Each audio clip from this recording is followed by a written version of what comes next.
Hi and welcome to the God Conversations podcast with Tanya Harris. We've got plenty of other great resources that will equip you to recognise God's voice. So why not visit godconversations.com and check out what's available. Hi there and welcome to the God Conversations podcast. This is part 2 of our topic, I don't hear from God like you do. If you haven't had a chance to listen to part 1, I encourage you to go back from 2 weeks ago and have a listen to it. But those of you who have, how have you found listening to God in the last 2 weeks? Has it been easy or has it been more difficult? We looked at this whole thought that it shouldn't be difficult to hear from God, because the truth is that the capacity, the ability to hear from God is a part of our inheritance in the Holy Spirit, that everyone is favoured with this gift. It wasn't just for the exclusive few, the ones that are specially chosen or favoured to hear from God, but it is for everyone. And the beginning of hearing from God easily is understanding that truth. It's understanding that this is for you and not just for someone else out there. Then we looked at having the faith to expect that God would speak to us, that He is actually well able to get His message through, that He can use any means possible. He's incredibly creative and clever and able to use all of heaven's and earth's resources to get the message through in a way that we'll be able to understand. This is the kind of God that we have. He is an expert communicator. And so hearing His voice is not very difficult at all. There is, however, one thing I think that perhaps makes hearing from God difficult, and it's this. What is difficult is doing what He says. When I was 21 years old, I started praying that I'd be able to recognize God's voice. See, I'd known God for a while as I'd grown up, but I could never pinpoint a time when He had actually spoken to me, where I could actually point to an incident and say, yep, that was God's voice. I guess I could kind of conjure up something where maybe I had a feeling that perhaps it was Him and that there was a kind of a warm feeling around it, or it was vague. But there was nothing specific and tangible, like the stories I read about in the Bible.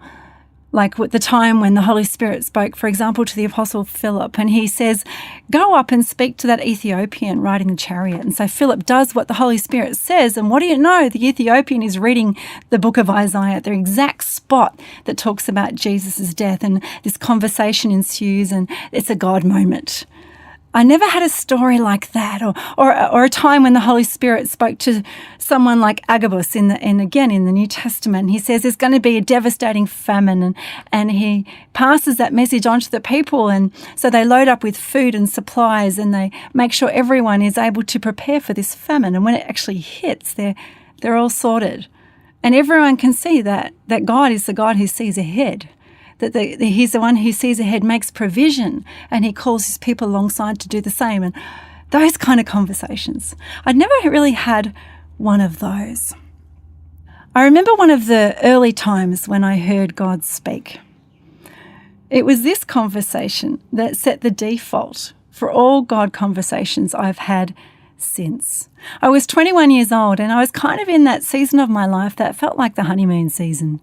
I just got huge revelations about the truth and reality of God. And I remember with a friend of mine, we'd get together and pray these radical prayers. We were so on fire for God. We were zealous to see His purposes fulfilled in our lives. And we were praying these kind of radical prayers together, and just so excited about the thought that God could to do something with us.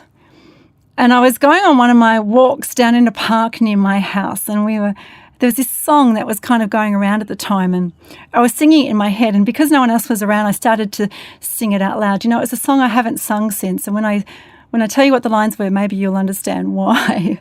But the song went something like this.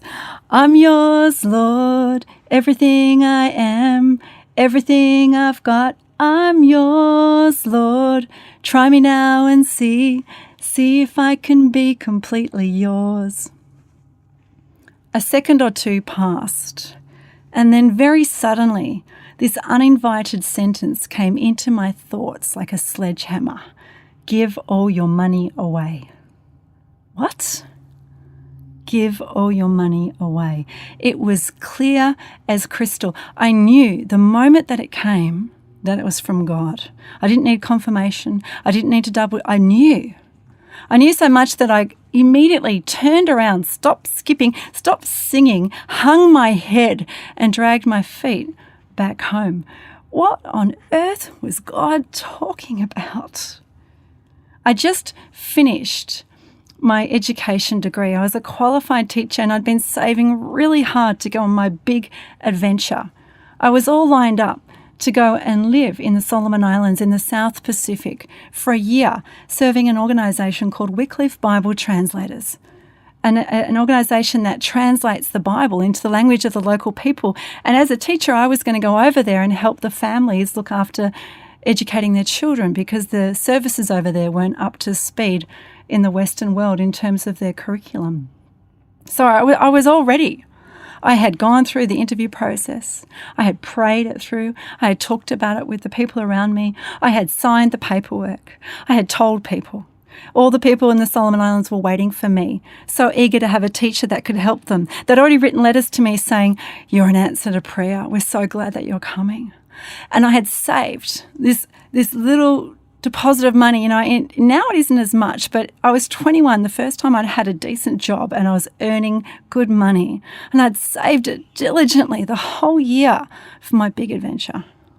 And now God was telling me to give it all away. What made it worse is I just moved churches. I was in a church now where hardly anybody knew me. And even though this was a wonderful missionary endeavour, no one would be running up to donate money to this cause. In fact, God made it worse by saying to me not to tell anyone.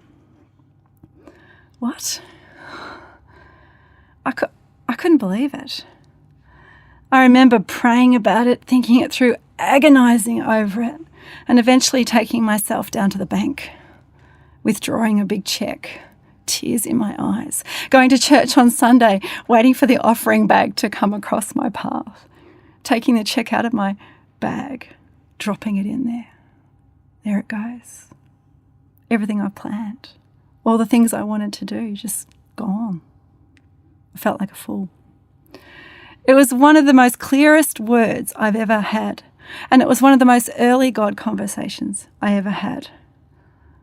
Changed everything. I began to realise that this hearing from God business wasn't just a lovely, warm, fuzzy conversation. It was a call to something much more. It was a call to a life lived by faith, a life lived knowing a God that I was still getting to know, the one that planned around miracles happening, one that would change my life forever.